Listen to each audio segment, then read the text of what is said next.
Was COP26 a success? The short answer is no. Hi, thanks for tuning in. Today, I want to talk about what happened at COP26 and why it was such a failure. Firstly, the conference was terribly managed. Foreshadowing the failure of the negotiations to come, this conference was horribly planned to the point where people couldn't effectively do their jobs.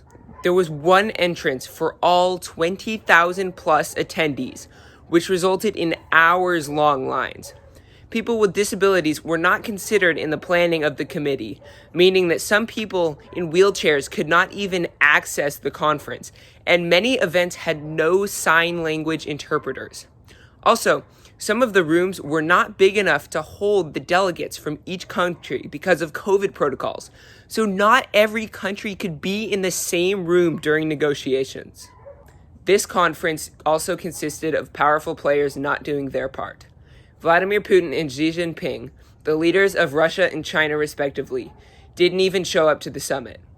Also, throughout the conference, many nations, notably India and China, weakened language on phasing out fossil fuels.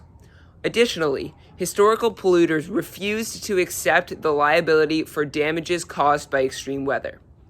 An example of these harmful compromises was during the coal negotiations. One of the main goals of the conference was to agree on rapidly phasing out the use of coal. But after the negotiations, this was downgraded to phasing down the use of unabated coal, which allows and permits the continued use of coal. Lastly, the conference was extended, and on the last day, world leaders agreed to submit better plans next year to cut their emissions by 2030, basically saying they would do better next year, and they were kicking the can down the road. I'm glossing over a lot of what happened at this conference, and there is a lot that I haven't even talked about, but it was all pretty much the same story. Our world leaders are incapable of cooperating with each other and unwilling to see the bigger picture and fight for our planet.